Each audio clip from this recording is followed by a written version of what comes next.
We'll hear argument first this morning in Case 11-199, Vasquez versus United States. Mr. Brindley.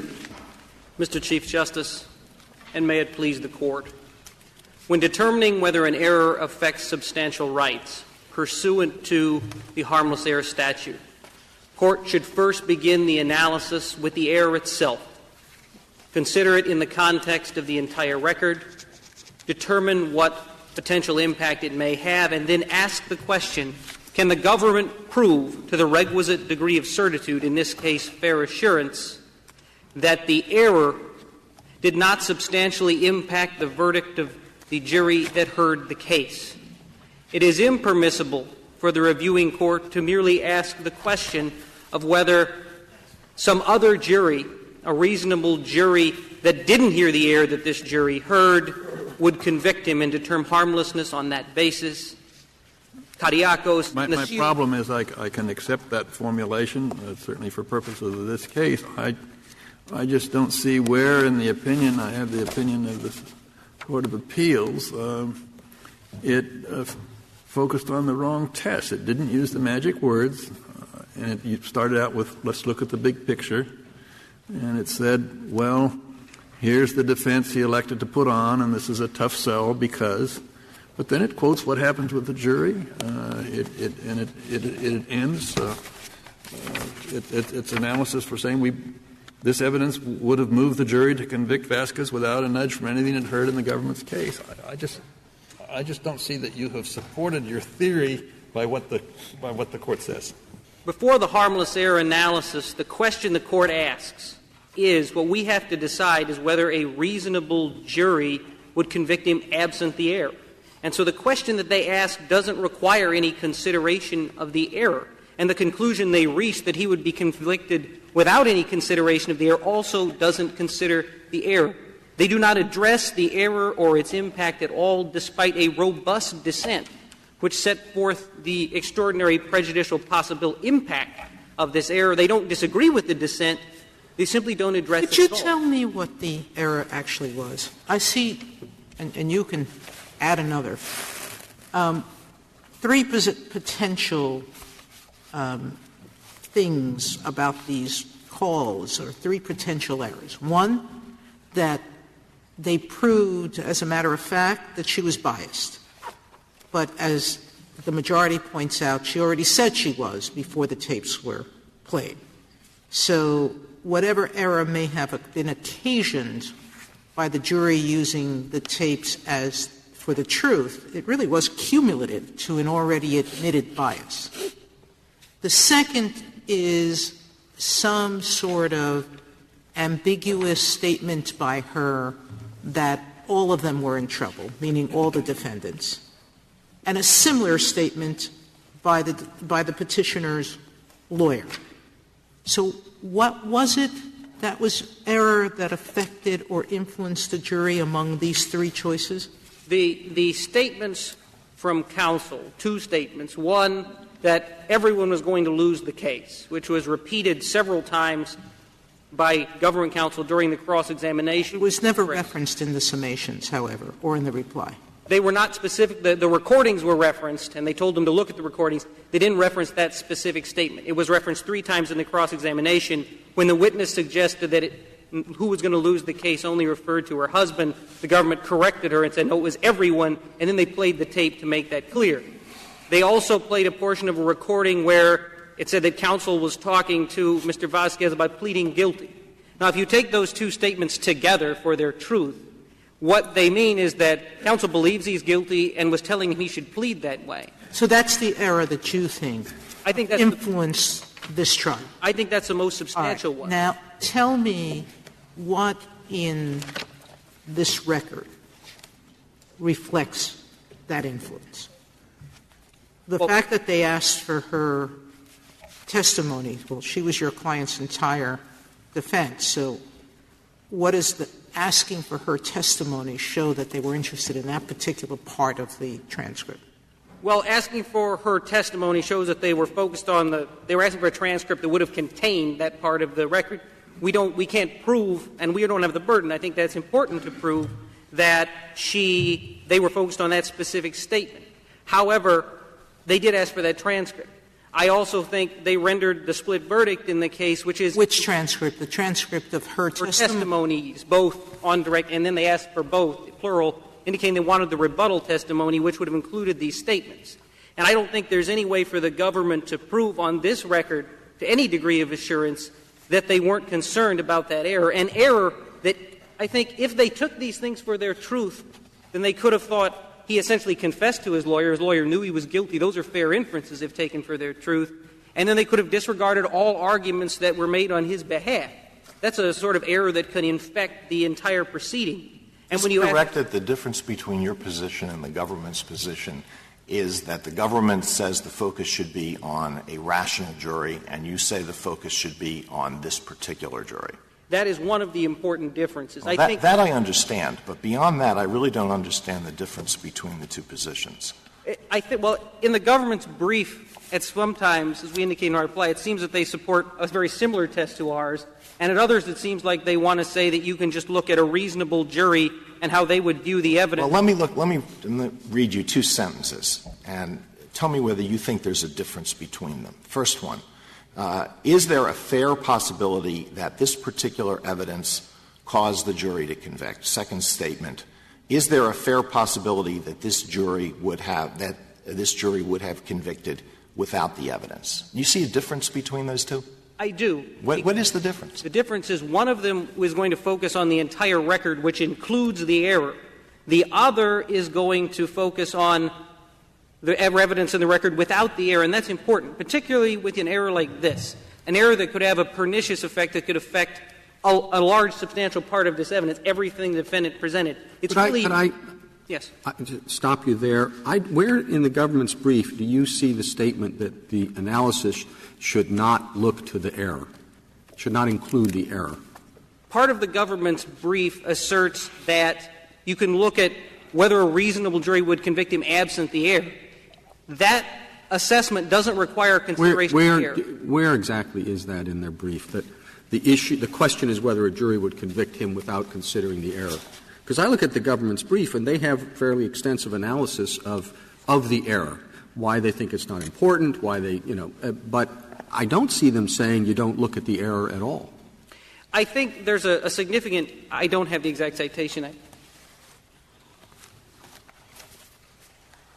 On page 29, Your Honor, it indicates, although the Court's analysis often has not focused exclusively on the overall strength of the government's proof, its decisions demonstrate that a court's determination of harmlessness can properly rest on the conclusion that the admissible evidence of guilt is sufficiently strong such that the prejudicial effect of erroneously admitted evidence can be deemed not to have altered the outcome. Yeah, exactly. In other words, you look at the prejudicial effect of the erroneously admitted evidence and see if that altered the outcome. If that's and there's parts of the government's brief, I think, agrees with this in large part on what this test should be. And as far as that goes, I think the problem is the majority below asked a different question and appeared to do a different analysis. What would you point at in the majority opinion below that suggests that they did an analysis that didn't look at the error and its possible prejudicial effect? Two things. First, the question that they asked. The question that they asked was whether a reasonable jury would convict him absent the error. There's no focus on this jury that heard the case or this verdict. Where is that statement? Where is that statement? You mean in the majority opinion? Yes. It's immediately prior to the harmless error analysis. If we go to page 16A of the appendix to our cert petition, it states at the bottom of that first paragraph, on appeal, the burden lies on the government to prove that a reasonable jury would have reached the same verdict without the challenged evidence. That's the question they're asking. That question doesn't. But in the context of the opinion, and this was my first question, they then proceed to analyze, and that's toward the very end of its discussion, what happened in this particular case. And it concludes, from this evidence we believe would have moved the jury to convict. I think the problem is they asked that question, which I think is the wrong question. Kadiakos says you can't ask that question because you can't strip the error from the whole. That's the question they ask. And to answer that question, you don't have to consider the error. then I think it's important they didn't address the error at all. They didn't address its potential impact, despite that dissent which laid out that this is one of the most prejudicial errors you could have in a trial. They say immediately after the sentence you gave us, they say looking at the evidence as a whole. They do say that. But then later on in that same paragraph, they indicate that here's what the evidence was. And I think it's important that the only evidence they talk about is the government's evidence. And they talk about it in a way that views the evidence in the light most favorable to the government. In their harmless error analysis, they don't address Mrs. Perez's testimony. And the more important thing is they don't address the error at all. They don't even disagree with the dissent's contention that it's this terribly prejudicial error. Instead, they do what many of the courts below have been doing when they do this guilt-based approach that asks this question. They focus on the government's evidence viewed in the light most favorable to the government and then find, well, he could be convicted on that basis by a reasonable. You didn't read the whole thing. It's a little hard to understand. I'm looking at the transcript on page 769. Am I right? I want to get my own understanding right. At that moment, your client's lawyer, who they call Bo, is that right? Yes, that was me, Judge. That's you? Yes, Your Honor. Okay. Yes, it was me. Okay. All right. Your client's lawyer, namely you, Yes. has not yet seen the client. Is that right? They think you haven't seen the client yet. They say somewhere you haven't even talked to him yet, or he hasn't even talked to Bo. He hasn't seen his lawyer yet. They say that 2 paragraphs earlier. So is that right, basically, that they think that anyway? It's at the top of the page, about 6 lines down. He hasn't even talked to the lawyer yet. He hasn't even talked to Bo. I think that actually what they're talking about was whether Mr. Perez's lawyer had talked to me, Mr. Vasquez. Oh, they're talking about the lawyer. All right. And what you're trying to do, as far as I can read this, is they think what you're trying to do is you want Perez to plead guilty. Is that the fair thrust? There's some discussion between them. What do you think it means? It's hard for me to tell exactly. All right. So it's hard to tell what they're talking about. I grant you that. I thought they were talking about that you thought it'd be better if everybody got some kind of agreement worked out. And then she says, Perez's wife, how can I not worry? He says, I don't understand what's going on, which is a fair comment. But it's not the way, Bo. He's putting it 2 different ways. If he didn't explain to you the way, then it's a different story. If you don't ask him, then she says, yes, he's saying that everybody's going to lose. He's saying that whatever he wants to say, I don't believe him. Well, by the time I got through reading that, I wasn't certain what they were talking about, and I thought it sounded like they're talking about, let's all make an agreement or everybody's going to lose. And that I could see that you could say that's prejudicial. I could also see that the government could say it isn't prejudicial. And it's pretty hard for me to read their opinion as thinking they were really not thinking about that error. I mean, that was — or not an error. I mean, of course they'd be thinking about that. That was the issue. And as I read the opinion, they said, well, there's so much other evidence in the case, and in our opinion, this is weak enough that it wouldn't have made a difference. And if you didn't say, take it for the truth. And the other dissenting judge, Common, is thinking, no, I don't know. You know, it's pretty hard to understand what it means, but there's an implication there. The lawyer thinks he's guilty of some kind, and in context, that might have made a difference. So he comes to a different conclusion. That's what I saw going on, and I didn't see some big war of standards. I just saw judges disagreeing about a fairly tough question in an individual case. So what can you say to make me change my mind and think this is a war of standards that we ought to — Well, because I think the most important thing is what I've already said, is the question they ask isn't about the error, and they don't address it at all. And when you consider a dissent with that robust of language, the idea that they wouldn't address it at all — Okay, so would it satisfy you, in your opinion, if we said, we aren't finding your opinion totally clear, and luckily people don't have the right to send cases back to us on that basis, but we have the right to send cases back to you on that basis. And therefore, we would like you to clarify whether you do or did not take in the actual transcript page there when you reached your conclusion. I don't think that would be sufficient, because I think the important thing here is that be required to ask the right question, to focus on this jury. Well, Mr. Brimley, I mean, I guess one difficulty, and this is really repeating Justice Alito's question, but it seems that you're parsing things pretty closely. If I ask the question whether an error altered the verdict, it seems to me I'm asking pretty much the same question as whether without that verdict, whether without that error, the verdict would be the same. That seems like just two ways of saying the same thing. Now, if what you're saying is put aside that formulation, there are lots of courts that are doing something wrong, which is that they're not looking at the error and its possible prejudicial effect at all, then I understand the argument. But then I ask the question, well, is that what this Court did?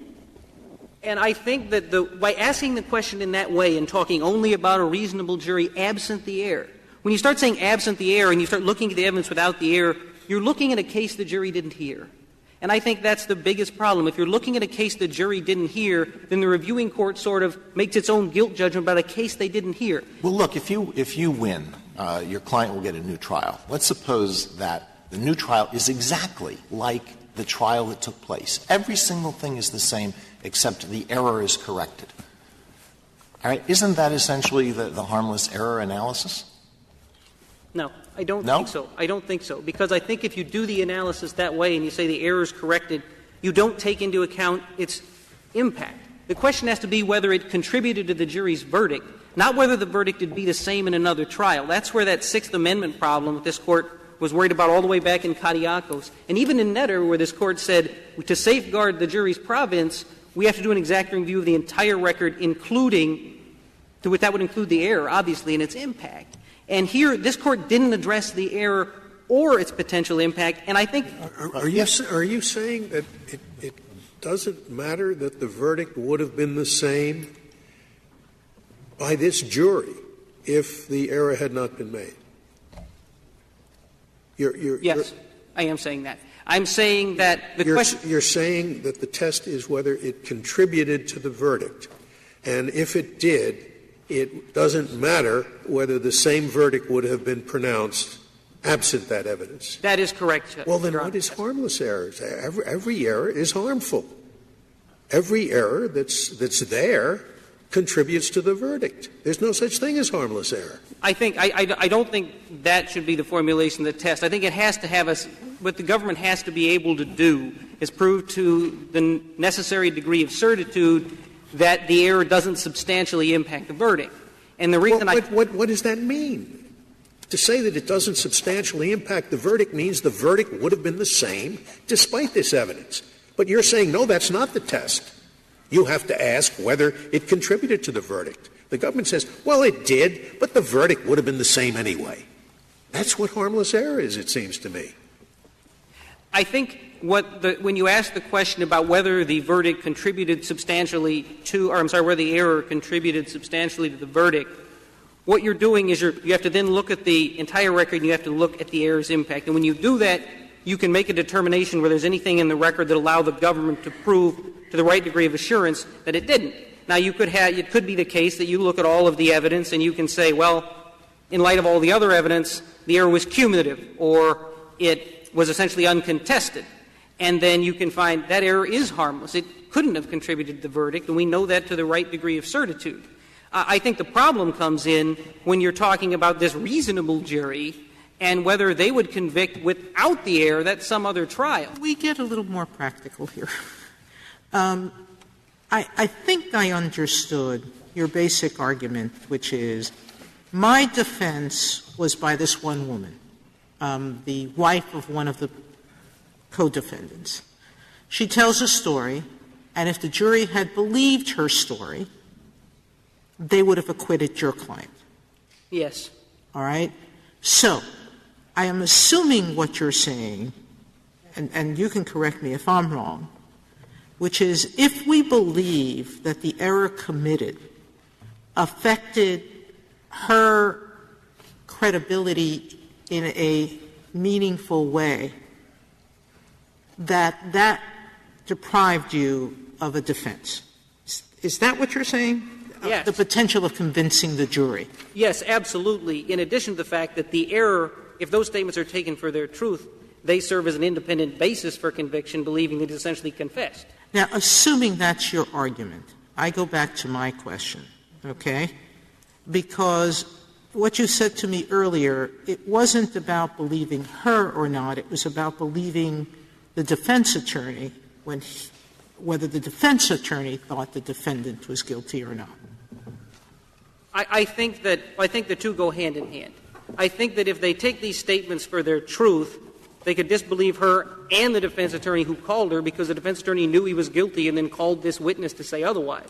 I think that would, in that situation, make it appear as if she wasn't telling the truth. And I think the important thing about this whole analysis — Let's just — okay. Are you taking the position in this case that a reviewing court under no circumstance could conclude that this error was harmless? Or are you taking the position in this case that the court here, the Seventh Circuit, I think, committed review error and we should send it back for them to do it the right way? I'm first saying that the court committed review error, but I think I'm also saying on top of that, if you do the error review properly in this case, as we've asked the test to be formulated, then what this case is going to come down to is really one question. Well, you're agreeing with the dissenting judge, who I think did say this error is harmful. Yes, of course. And so you're not saying it's just that they didn't use the right formula, but you would say, given what occurred here, the importance of this witness, that this was a harmful error. Yes, absolutely. I think if you do the test appropriately and do the proper analysis focused on this jury and the potential impact of the error, then this is a harmful error. Is your argument this is something like this? Let's assume there are 10 pieces of evidence. Evidence 1 through 9 is properly admitted. Evidence item 10 is A, wrongfully admitted, and B, so prejudicial that that's all the jury looked at. There's a substantial likelihood of that. I think this is your argument. If the jury was so obsessed, focused, transfixed by item 10, which was improperly admitted, what would happen if we concluded that this jury, in this case, on these facts, if they had looked at 1 through 9, would have convicted? What result? I think if you did the examination that way and didn't consider 10 at all, what you're saying is it's possible to convict on 1 through 9, but you're not considering the possibility that you could convict as an independent basis on 10. And the government would have — We're not only saying it's possible to convict on 1 through 9. That likely probably would have happened. I don't — well, if the error is the error in this case, that's number 10, then I think when you consider the possible impact, sweeping as it might be, I don't think there's any way on this record that the government can prove with fair assurance that that didn't infect the jury. No, my hypothetical is the Court of Appeals says that if the jury had looked at 1 through 9, which was properly admitted before them in this trial, they would have convicted. Likely. Now, then the hypothetical is we don't think they did because this item was so prejudicial that's all they look at. Is that what your argument is? It seems to me that's stronger than the argument you're making. I'm not sure even that works for you. The formulation you've stated, I agree with that. If number 10 is such that there's no way that they can prove that it didn't impact the jury's verdict substantially, and I don't think they can in this case, then yes, that's our argument. And the one reason I think it's most important in this case is because this case comes down to, at the end, you have essentially, it's a circumstantial case. This isn't like Harrington or Schnebel or the cases with direct evidence where this Court has found harmless error. This is a case where the ultimate question is, if you believe Mrs. Perez is credible, he's not guilty. If you don't, he is. And in order to find harmlessness, you have to have a reviewing court on a cold record making that credibility determination, something that this Court has continually said a reviewing court's not in a position to do. And when a case can be ground down to the point where it's going to come to a credibility determination about a witness the reviewing court did not see. Well, maybe the majority in the Court of Appeals was wrong in its application of the harmless error test. I didn't think that's the reason why we took this case. What I'm concerned about is the test. Now, the only aspect of the only thing that I understand that really differentiates your position from the government with respect to the test is whether the focus is on a rational jury or on this particular jury. And when you say the focus should be on this particular jury, aren't you calling for a speculation by an appellate court? How is an appellate court supposed to tell whether this particular jury was different from a hypothetical rational jury? Because the reviewing court has to look at everything in the entire record. That includes, in this case, the jury note. It includes, in this case, the split verdict, all of those things. And when you look at all of those things, you can get insight into the jury that heard the case and how they viewed it. You can also look at how a reasonable jury would view the case as a heuristic device to get back to what this jury thought. But I thought your main point, yes, you said this jury rather than a hypothetical jury, but I thought your main point is that what's wrong is to say strip out the infected testimony, take that out, look at the rest of the record, and if the rest of the record warrants conviction, no harmless error. I thought that what you're saying is the basic mistake is what are they looking to? Are they looking to all of the evidence, or are they just asking the question, let's take out the tainted evidence, see if there's enough to convict? Yes, Your Honor, I agree with that. The problem is the question asked by the majority strips out the error, and it also focuses on the reasonable jury rather than this jury. And with that, if there aren't any further questions, I would like to reserve the remainder of my time. Thank you, Mr. Brindley.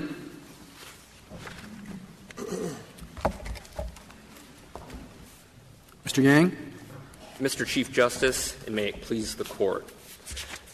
The harmless error inquiry, as this Court explained in Nader and prior decisions, turns ultimately on one question: whether a rational jury, and this is a quote, whether a rational jury would have found the defendant guilty absent the error. Now, Mr. Yang, that does raise the question that I think most separates you and Mr. Brindley, and it's the question that Justice Alito suggested. So let me give you a hypothetical.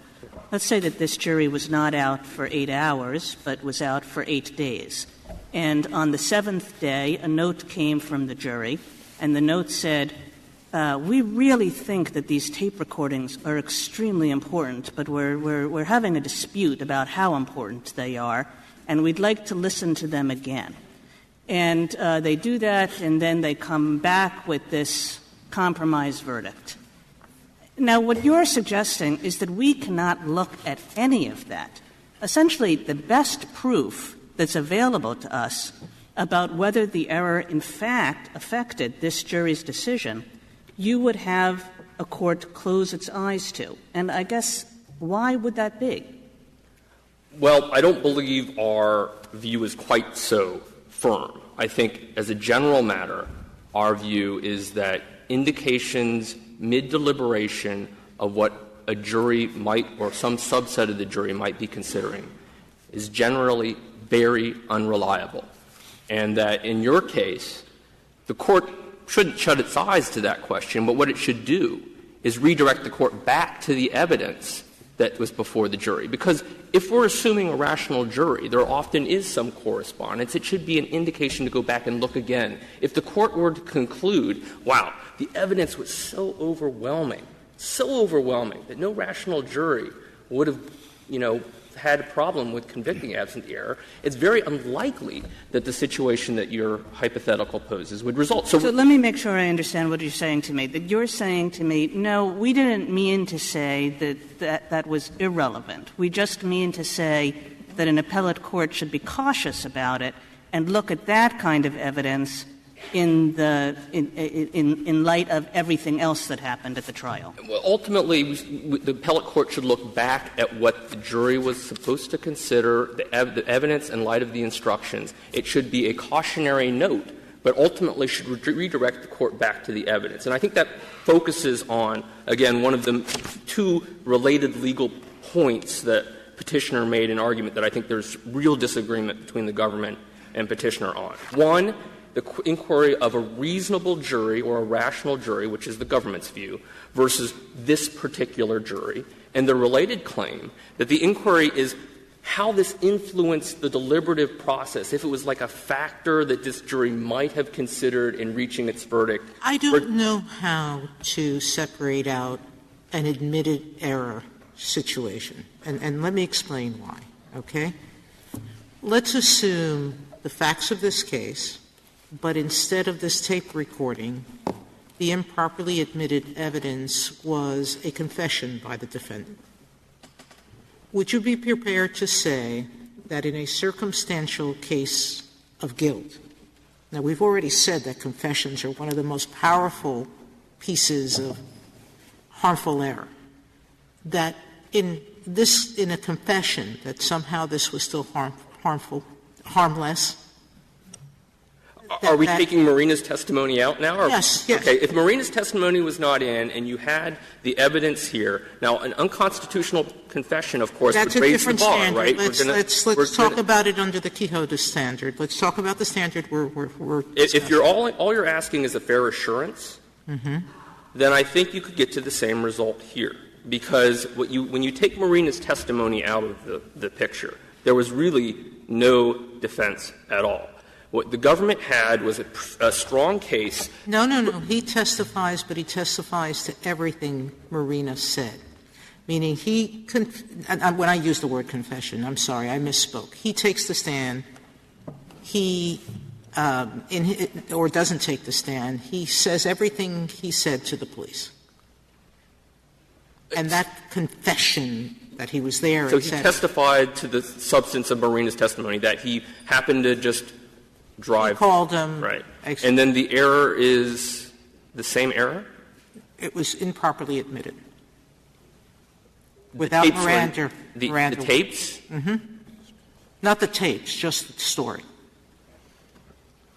I'm a little confused because he's testifying in court. The government is not putting him on. He's going on as — there's no Miranda my question. My hypothetical is not working for this reason, and I understand what you're saying. It's hard to identify a comparable mistake. But my point is that doesn't the harmfulness of the error sort of vary with the strength of the government's case? Undoubtedly. I think that's right. Now, if he had not run away and the tapes were admitted, we would have a weaker case. And it would be — ultimately, these lines that the Court has drawn between a fair assurance or harmless beyond a reasonable doubt are guides to reasoned judgment by the Court of Appeals. The Court's repeatedly recognized that this is a reviewing court's judgment based on the record. Exactly. And what the dissent said was there's only one defense here, and it's the wife's defense that he was there by accident, not intentionally. There was a lot of countervailing evidence to disprove that. But the question is, could a reasonable jury might have or could have credited that defense? Well, I'm not sure that that's Petitioner's view. I mean, there's two aspects of this case. We can talk about the fact-bound ins and outs of that, which is interesting in its own right. But I think one of the key legal questions for the Court is what's the standard that the Court must apply. And there's a real difference between Petitioners and the government here. And that standard that Petitioner has advocated is that this jury, as opposed to the reasonable jury, and that looking at this jury, you must look at the thought process of this jury to decide whether the error might have had some influence. No, you look at how the case was tried. Well, no, but I think the position about this jury versus a rational jury and looking at the deliberative process is entirely foreclosed by this Court's decision. But Mr. You just told me it wasn't, Mr. Yang, because I think that the reason why this jury versus a reasonable jury is important is whether you're going to take into account what you know about what this jury did, how long it stayed out, what notes it wrote to the Court, what eventual verdict it reached. And you just suggested to me that that was fair game to consider in this analysis, although one should be cautious about doing it. I should qualify that. I didn't intend to give the Court the misconception that we're looking at this jury. The ultimate question is whether a rational jury would have convicted after a rational jury is not the jury that I said stayed out for 8 days and sent back a note on the 7th day. That's this jury. And the reason that I believe that the Court can use that as a benchmark to look back at the evidence is it is some indication of perhaps what the evidence should be saying to a rational jury. But the ultimate question is the rational jury. And let me give you a few examples from the Court's case law, because I think this really puts it beyond dispute that the real question is the question of a rational jury, what they would do absent the error. First, in Nader, the Court explained that erroneous admissions of evidence or exclusions of evidence, just like an erroneous instruction on an element of the offense or failure to instruct on a necessary element offense, this is this case in Nader, will infringe on the jury's fact-finding rule and will affect the deliberative process in ways that are not readily calculable. The error in Nader was that the jury was instructed not to consider the question of materiality, which was an essential element of the defense. And the Court specifically rejected that the fact that this jury didn't actually make a finding based on the evidence did not foreclose harm. You're going back then to your position in your brief where you said that you would not include in the harmless error calculus that the jury requested to hear Marita's testimony again, the length of their deliberations, the divided verdict. You said in your brief at pages 32 to 35 that you would not include those. That's right. Those types of indications are entirely unreliable. But I thought you answered Justice Kagan that you could take them into account, the Court could take them into account, but cautiously not give them undue weight. What I think the Court should do is when you have what is a much better indication, or at least of what this jury might have been doing, you use that as a reason to go back and look again at the evidence. Suppose you have a case in which, after the verdict of guilty, there's a motion for a new trial, and it's being heard by the trial judge. And the trial judge said, I now acknowledge that this Court committed error in introducing item 10 in evidence. And the Court remembers that when this came into evidence, the courtroom was quiet. The jury was transfixed. Jurors were weeping. This was the high point of the trial. That's wrong for the judge to say. All he has to say is, well, I have to ask whether items 1 through 9 would have been in some other jury, a rational jury, so that's the end of it. Judges do what I suggested all the time. Well, we think that, again, the inquiry that needs to be focused on is what a rational jury would do. And let me give you an example. That's starting to look, Mr. Yang, very much like a directed verdict for the government on the part of a judge, because you're so abstracting it from this case and this jury and what this jury's reactions to everything that happened was, that, why not just go to the directed verdict? This Court has repeatedly rejected that. The reason it's not a directed verdict is you have a jury verdict. You have a jury verdict that, beyond a reasonable doubt, that the jury has factually determined that this defendant is guilty of the offense charge on proper instructions. Then the question is, what remedy do you have? Excuse me. You do have a jury verdict, but you are giving us a formulation of the test that essentially pretends that the jury is not there and that we know nothing about how it reacted to various things. The reason Question mark. This, I think, can be answered if I could just get out a few of the Court's cases, because I think this shows the Court's rationale here and shows that our view has to be the right view. For instance, in a series of cases, this Court has concluded that the unconstitutional admission of a confession, either of the defendant or the co-defendant, can be harmless when there is overwhelming evidence such that a rational jury would convict without the evidence. Now, if we're looking at what a jury would have considered, whether they were brought to tears or whatever, when you're talking about a confession, there's no doubt that a rational jury, or any jury, is going to have that in the forefront of their minds when they are deciding guilt or innocence. Counsel, I just don't see how you can do it without the error. I keep going back to this point. How about if the prosecutor had done in summation the following? Ladies and gentlemen, whatever the wife told you, disbelieve because the lawyer said he was guilty. I'm sorry, I just... The prosecutor got up at the end of trial and said, disbelieve everything the wife told you because the lawyer said the defendant was guilty. All right? I'll go through all the other evidence I have that might prove that she was not telling the truth. But the central, most important piece of evidence in this case about his guilt is that the lawyer said he's guilty. Can you say that this jury was uninfluenced by that error? Because under your formulation, a rational jury would have convicted absent the That's lawyer right. saying. But this Court has repeatedly said, for instance, in Rose, where the question was the jury was told to presume certain malice in a homicide. The fact that the error may have altered the basis on which the jury decided the case is not the question. You look to the reasonable juror. Similarly in Pope, the Court says the question does not turn on whether the jury did not in fact have this error in mind when it found the defendant guilty beyond the reasonable doubt. You would take into account that the prosecution apparently thought this was important, so important, the trial was over. A prosecutor said, Judge, I'd like to come back so these tapes can be introduced. I mean, we have the witness testifying that defendant is there by chance. He was not part of the scheme. We have no direct evidence, because Cruz never spoke to this defendant, Vasquez. He's at the scene. We know that.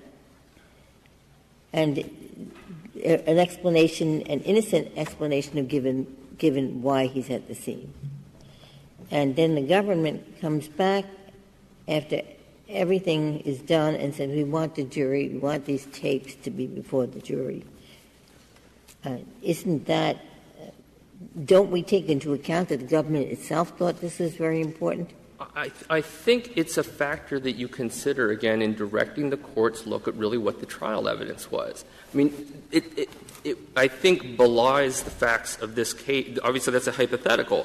But when you look at how cases really develop, prosecutors don't focus on a fleeting, sentence in a series of long tapes that weren't transcribed. But my point to you is it wasn't fleeting. The government says we want to extend the trial so that we can play these tapes, all of them. And they contain not just the one statement. There's the one statement about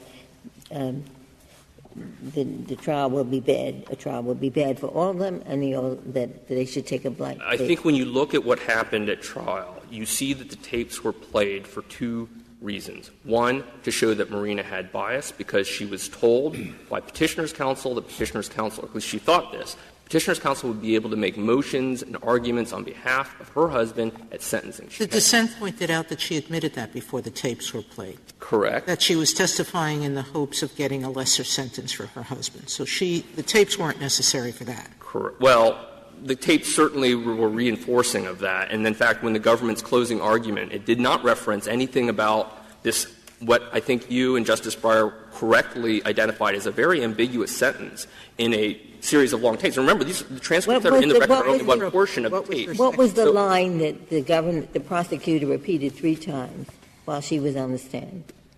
The exact line.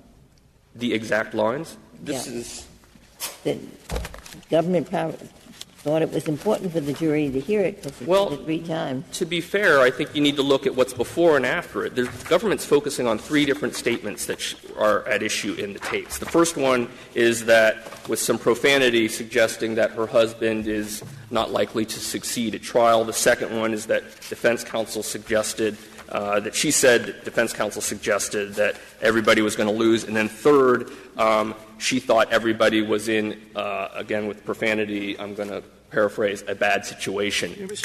Why does any of this have to do with her credibility? Did the dissent say that the way this affected the jury was that it rendered her less credible? I thought the dissent just said it's bad to tell the jury that even the defendant thought he was guilty, or even the defendant's lawyer thought he was going to lose. The reason that this was in, and it's not contested here, is because the argument was made that these statements equating Petitioner and Perez in terms of their level of guilt or their likelihood of being convicted is inconsistent with Marina's subsequent testimony that all of us, Vasquez Petitioner just showed up unknowingly because she asked him. That was a theory that's not contested. And in fact, nothing that the jury heard in this case under Petitioner's theory would be different. The only difference would be a limiting instruction that would simply say you can't take these statements for the truth of the matter. So nothing that the jury heard would have been different. When you read this short passage in the context of these tapes, and the tapes, again, are not fully transcribed, Petitioner asked for the entire tapes to come in. At the tail end of the trial, which which was based on the government's showing that was uncontested that Petitioner was at the scene. He drove the $23,000 there. He waited with Perez and Cruz while the informant was coming back. He was there when the call was made to the informant that said they had the money. Now, there's some dispute of whether he said that, but certainly was there when that call was made because that's what triggered the raid. All of that was basically undisputed. You've got all these calls that tie Petitioner to Perez. To Perez, 27 calls. You're going over the evidence, and I may simply be asking the same question Justice Kennedy asked earlier. But let's say you have a situation where it's the same thing, and at the improperly admitted evidence is the defendant saying, I'm guilty. And the evidence is the same as all you've set forth, pages 2 through 9. Very complicated, who's driving what, kind of car, where and where they're meeting. And the jury goes out and comes back in 2 minutes. The guy said he was guilty. Is that a situation in which we're supposed to then go back, look at all the complicated evidence and see if a jury would have convicted? Or can we, with a fair degree of confidence, say that the error is what led the jury to convict? Well, I think the former, but let me explain. And again, I'm going to go back to Nader, if I may, for a second. In Nader, the jury never found an element of the offense. Never did. There's no question that the jury's verdict was affected by the failure to instruct. In fact, it was not just a failure to instruct. The district court told the jury this is not for them to consider. But critical to the court's view in that case was that the defendant could not have contested that element. Well, but if we're focusing on the legal dispute between us and the other side about whether we're looking at this jury or what a rational jury would do when you excise I would like very much to know what your answer is to Justice Kennedy's hypothetical and the Chief Justice's. As I understand those hypotheticals, they're trying to imagine a case where the particular piece of improperly admitted evidence, we know from how the jury reacted or the kind of evidence, it's the kind of thing that could really make a difference. I mean, they were in tears, et cetera. All right. Now, in my reading of this, which I once had to read about 100 harmless error cases, and it seemed to me, and you can confirm or deny this, that in cases like that, the judge, who knows this is a tough case when the jury's feeling this way, asks himself or herself the question, could this illegally admitted evidence make a difference? Could it have made a difference? In this case, could it have? And the answer is going to be no, where that judge thinks a reasonable jury would not have thought it made a critical difference. And that's just putting the same thing, I think, slightly differently. But the answer in Justice Kennedy's case would be a judge just isn't going to think it has nothing to do with rationality. If the jury's in tears, they're going to think it's a close case. And therefore, if in fact this could have made a difference, the judge says, yeah, it's not harmless. And if the judge thinks, no, it couldn't have made a difference to any rational person, he's going to say, harmless, period. Now, that was my impression reading those cases, and I felt that those hypotheticals were getting at that, and use them, answer them rather than me, because that's what I'm interested in. The answer is that in a case where the jury, where you have some very provocative evidence, but there's also a very strong case that exists. It may depend on the level of certainty that you need to get to, whether it's a fair assurance or harmless beyond reasonable doubt. But even in those cases, if the court looks at the evidence as a whole and says that there was so much evidence before this stuff came in, this error came in, that a rational jury would have gotten to the same result, that it would have convicted. Suppose the judge concludes that both this jury that I had and some hypothetical rational jury would have been so focused on this evidence that that's all they would have looked at. But if they had looked at 1 through 9, the admissible evidence, they would still have found guilt. Is that what you're? Is that I think so, but let me give you an proper example. Application of the I think so. Framework? It's not again what this particular jury was doing, because we know, for instance, for Nader or in the confession cases, the jury hears a confession, an unconstitutionally obtained confession, unconstitutionally admitted from the defendant. That is going to be right there. You know, a juror could say, let's go home. We have a confession. It's out of his own mouth. There's very little else to debate. But when the evidence is beyond that confession, so overwhelming that no rational jury would have gotten to a different result, and you could say that with a fair assurance, or if there's a constitutional error, as it would be with a confession beyond reasonable doubt, the Court says that this is harmless. And the reason that the Court's taking that inquiry is because the Court's long recognized that no trial is perfect, that there are very significant costs of retrial. And so but you were essentially saying, as I understand you, that if there was such a thing as a directed verdict in a criminal case, if the judge would say, yeah, I would direct a verdict here because there's only one way a rational jury could come out.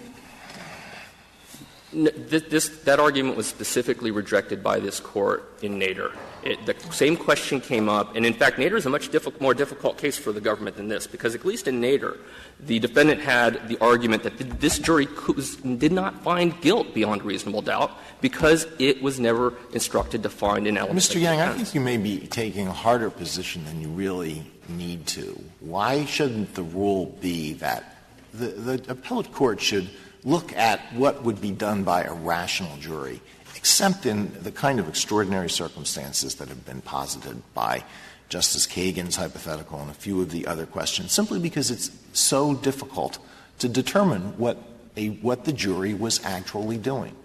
We have a rule that prohibits consideration of what goes on in the jury room, but suppose we didn't have that. Suppose that it was all videotaped and the jury didn't know what was going on, so you could watch it and see. If that were the case, then surely the rule would be, what would this jury have done? But most of the time, it's just speculation to tell what a jury — did they come back quickly? Well, that shows that this evidence was so bad that it caused them to render a quick verdict in what otherwise would have been a difficult case. Did they take a long time? Well, it shows it was a close case. And therefore, any error might have tipped them one way or the other. You just can't tell. I don't want to resist this too much, because I think we're fighting about things at the very extreme. Most of the times that we're talking about these purported indications from the jury, it's entirely ambiguous. And so there may well be extreme examples. And I think those would rightfully influence a court's consideration of the case. But again, when you have harmless error cases in which we know for a certainty, as in Nader, that the jury did not find an element of the offense, the inquiry has to be on what the Court has repeatedly said in this is, I believe, on pages 19 of our brief, that the focus of the harmless error inquiry is bringing the Court's attention to the fact that the primary purpose of a trial is the factual question of guilt or innocence. And you so when you began, if I'm remembering correctly, you said there were two ways in which your position was different from Mr. Brindley's. Right. One, I understand, is that you look at a rational jury right. and not the particular jury. What's the second? Well, it's related. His focus on this jury, I believe, is seeing whether there is some influence on the process, deliberative process, even if the outcome would have been the same absent the error. And so he's kind of trying to get into the minds of the jury. And this Court has repeatedly rejected that. Again, Can I ask you a different question, Mr. Yang, which is, this difference in the formulation of the test, which I find it hard to wrap my mind around. But it strikes me that it's different ways of saying the same thing. But I'm told that there's a fair bit of scholarship out there which suggests that courts that use one formulation tend to come out one way, and courts that use the other formulation tend to come out the other way. And I'm just wondering what your view of that is, that somehow one formulation seems to put the emphasis on the entire case, whereas the other formulation seems to put the emphasis on only the government's evidence, and that makes a difference in the end. We don't think that there is this deep there are some disagreements or some things we disagree with about what courts of appeals do in any particular cases. But with respect to this formulation of the I think Petitioner calls it the guilt-focused versus effect of the error-focused approaches, the scholarship, I think he relies principally on Judge Edwards' opinion about harmless error. That came out in 1995 when it was already swimming upstream against this Court's harmless error decisions. But he had in his pocket the Sullivan decision, which was admittedly a structural error case, but there was language in Sullivan which suggested that you need to look at what this particular jury was going to do. Then we have Nader. And Resenko, I can't pronounce this very well, but Resenko, it's the Apprendi application of Nader, which specifically reject this kind of broad logic in Sullivan as being inconsistent with the Court's harmless error cases. You do agree that the government has the burden of showing that the error is harmless. It's yes. the government's burden. And you also agree that we should look at the evidence in the light most favorable to the defendant in making? No. The Court, even in I think most recently, the Court explained in Shinseki, talking about Kodiakos, that you don't use these kind of presumptions or rigid rules. And the reason that you do that, you're kind of looking from the perspective of a reasonable jury, is the jury has in fact found the defendant guilty beyond a reasonable doubt. And then the question is, are you setting aside that verdict? Because do you think that this error was the thing that tipped the scales from not guilty to guilty? And so taking a look at the evidence kind of with all presumptions favoring one side or the other is not how this Court has conducted. So what does it mean that the government has the burden? What does the government have to do? The government has to show, as this is the formulation in Nader, and which the Court has said in Nader is the same thing that applied in erroneous admissions or exclusions of evidence, that a rational jury would have found the defendant guilty absent error. And that involves the three core elements that we explained in our brief. And then the Court takes into account absent error, so that means you look at just the evidence that's not tainted.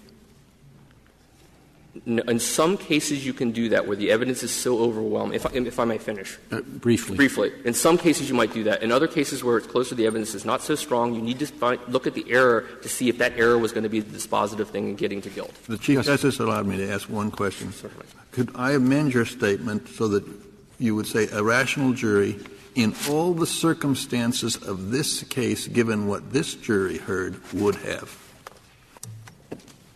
Yes. It's in the position of this jury based on the evidence presented to the jury. Correct. Thank you, counsel. Mr. Brindley, you have 4 minutes remaining. I first want to address Netter, which government counsel continually referenced. Netter talks about the reasonable jury, but Netter also limits itself to situations where the evidence is uncontroverted and incontrovertible. I think because in those situations the difference between the reasonable jury and this jury would be deemed to be non-existent because it would be impossible for the error to have an impact.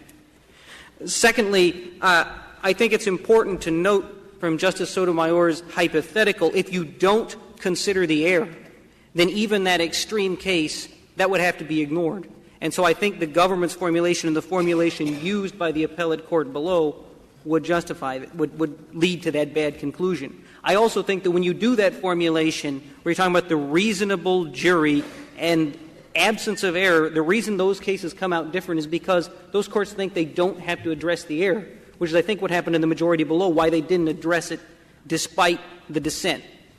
The other thing I think it's important to note is the reason you have to look at the error and its possible impact and not just whether you could be convicted on the other evidence is because you say, well, he could be convicted on the other evidence. If that's all that you're saying and it's not on the evidence, which could independently in this case be a reason to convict, then I think you're making that guilt determination that this Court says is not supposed to happen.